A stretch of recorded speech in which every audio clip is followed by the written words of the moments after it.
Hi friends, ഞാനിന്നിവിടെ വന്നിട്ടുള്ളത് വളരെ സിമ്പിളായിട്ട് തയ്യാറാക്കിയെടുക്കാൻ പറ്റിയ ഒരു സ്നാക്കായിട്ടാണ്. റവ വെച്ചിട്ടാണ് നമ്മൾ ഈ ഒരു സ്നാക്ക് തയ്യാറാക്കിയെടുക്കുന്നത്. ഇതിനു മുമ്പ് ഞാനിതിൻ്റെ സ്വീറ്റ് വേർഷൻ ചെയ്തിട്ടുണ്ടായിരുന്നു. അതിൻ്റെ ലിങ്ക് ഞാൻ ഡിസ്ക്രിപ്ഷൻ ബോക്സിൽ കൊടുത്തിട്ടുണ്ട്. ഇതിൻ്റെ ഒരു സ്പൈസി വേർഷനാണ്. കുറച്ച് സ്പൈസി ആയിട്ട് തയ്യാറാക്കിയെടുക്കാൻ പറ്റിയ ഒരു സ്നാക്കാണ്. വളരെ സിമ്പിളാണ് നമുക്ക് തയ്യാറാക്കിയെടുക്കാൻ വേണ്ടിയിട്ട്. അപ്പോൾ നമ്മളിത് എങ്ങനെയാണ് തയ്യാറാക്കിയെടുക്കുന്നതെന്ന് നോക്കാം. അതിനുവേണ്ടി ഞാനിവിടെ ഒരു ബൗളിലോട്ട് 1 കപ്പ് റവ ചേർത്ത് കൊടുക്കുന്നുണ്ട്. ഏത് റവ വേണമെങ്കിലും യൂസ് ചെയ്യാം. ഒരു നുള്ളു ചെറിയ ജീരകം ചേർത്ത് കൊടുക്കുന്നുണ്ട്. ഒരു നുള്ളു ഗാർലിക് പൗഡർ ഇല്ലാന്നുണ്ടെങ്കിൽ വെളുത്തുള്ളി പേസ്റ്റ് ചേർത്ത് കൊടുത്താലും മതി. ഒരു 2 പച്ചമുളക് വട്ടത്തിൽ അരിഞ്ഞത് ചേർത്ത് കൊടുക്കുന്നുണ്ട്. ഒരു ചെറിയ സവാള ചെറുതാക്കി അരിഞ്ഞത് ചേർത്ത് കൊടുക്കുന്നുണ്ട്. ഇനി ഞാനിതിലോട്ട് ഒരു പിടി മല്ലിച്ചപ്പ് ചേർത്ത് കൊടുക്കുന്നുണ്ട്. ഇനി ഒരു 2 ടേബിൾ സ്പൂണോളം പുളിയില്ലാത്ത തൈര്, ഒരുപാട് പുളിയുള്ള തൈര് യൂസ് ചെയ്യരുത്, ചെറിയ പുളിയുള്ള തൈര് യൂസ് ചെയ്ത് കൊടുക്കുക. നന്നായിട്ടൊന്ന് മിക്സ് ചെയ്തെടുത്തതിന് ശേഷം ഞാനിതിലോട്ട് ഒരു 1/4 കപ്പിൻ്റെ അടുത്ത് വെള്ളം ഒഴിച്ച് കൊടുത്തിട്ട് നന്നായിട്ടൊന്ന് മിക്സ് ചെയ്തെടുത്ത് നമുക്കിതിനെ ഒരു 5 മിനിറ്റ് ഒന്ന് മാറ്റി വെക്കാം. ഇതിപ്പോൾ ഏകദേശം ഒരു 5 മിനിറ്റ് മാറ്റി വെച്ച് കഴിഞ്ഞിട്ടുണ്ട്. 5 മിനിറ്റ് കഴിഞ്ഞതിന് ശേഷം ഒന്നിങ്ങോട്ട് ഇളക്കി കൊടുക്കുമ്പോൾ നമ്മുടെ റവ എല്ലാം നന്നായിട്ട് സെറ്റായി വന്നത് കാണാൻ പറ്റും. ഈ ഒരു സമയം ഞാനിതിലോട്ട് ഒരു 3 ടേബിൾ സ്പൂണോളം മൈദപ്പൊടി ചേർത്ത് കൊടുക്കുന്നുണ്ട്. ഒരു നുള്ളു ബേക്കിംഗ് സോഡ ഓപ്ഷണലാണ്, വേണമെന്നില്ല, ചേർത്ത് കൊടുക്കുന്നുണ്ട്. പിന്നെ ഈ ഒരു സ്നാക്കിലോട്ട് ആവശ്യമായിട്ടുള്ള ഉപ്പും കൂടെ ചേർത്ത് കൊടുക്കാം. ഉപ്പും കൂടെ ചേർത്ത് കൊടുത്തതിന് ശേഷം നന്നായിട്ടൊന്ന് മിക്സ് ആക്കി എടുക്കണം.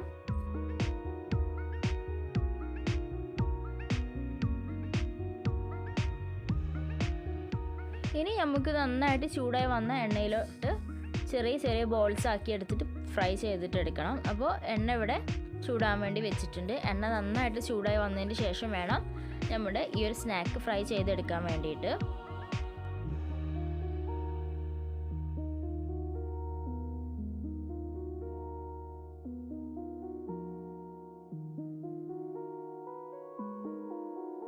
ഇത് എണ്ണയിലോട്ട് ഇട്ട് കൊടുക്കുമ്പോൾ മീഡിയം ടു ഹൈ ഫ്ലെയിമിലാക്കിയതിന് ശേഷം ഒന്നിങ്ങോട്ട് ഫ്രൈ ആയി വരുമ്പോൾ, സൈഡ് ഒന്നിങ്ങോട്ട് ശരിയായി വരുമ്പോൾ ചട്ടിയിൽ നിന്ന് വിടുവിച്ച് കൊടുത്തതിന് ശേഷം നമുക്കിതിനെ ലോ ഫ്ലെയിമിലോട്ട് ഇട്ട് കൊടുക്കണം. അതല്ല, അങ്ങനെ ചെയ്തില്ല എന്നുണ്ടെങ്കിൽ പെട്ടെന്ന് പുറമേ കരിഞ്ഞു പോവുകയും ചെയ്യും, ഉള്ളിട്ട് വേവത്തുമില്ല. അങ്ങനെ വരാതിരിക്കാൻ വേണ്ടിയിട്ടാണ് നമ്മൾ പിന്നീട് ലോ ഫ്ലെയിമിലോട്ട് മാറ്റി കൊടുക്കുന്നത്. ഒരു സൈഡൊന്ന് നിറം മാറി വരുമ്പോൾ നമുക്കിതിനെ ഒന്ന് ഫ്ലിപ്പ് ചെയ്തിട്ട് കൊടുക്കാം. ഇതിപ്പോൾ ഇവിടെ ഫ്രൈ ആയി വന്നിട്ടുണ്ട്. നിറമെല്ലാം മാറി ഈ ഒരു ഗോൾഡൻ ബ്രൗൺ കളറിൽ ആയി വരുമ്പോൾ നമുക്കിതിനെ ഈ ഒരു എണ്ണയിൽ നിന്ന് കോരിയെടുക്കാം. അതുപോലെ ബാക്കിയുള്ള എല്ലാ സ്നാക്കും ഇതുപോലെ തയ്യാറാക്കിയെടുക്കണം.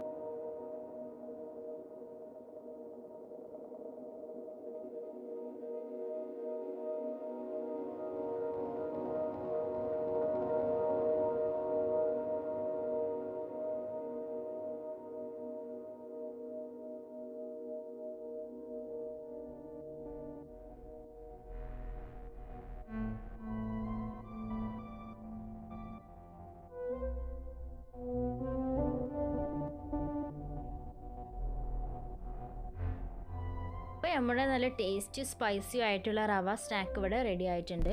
വളരെ സിമ്പിളാണ് ഈ ഒരു സ്നാക്ക് തയ്യാറാക്കിയെടുക്കാൻ വേണ്ടിയിട്ട്. വൈകിട്ടൊക്കെ നല്ല സിമ്പിളായിട്ട് ചൂടോട് കൂടെ സെർവ് ചെയ്യാൻ പറ്റുന്ന ഒരു സ്നാക്കാണ്. അപ്പോൾ എല്ലാവരും ട്രൈ ചെയ്ത് നോക്കുക.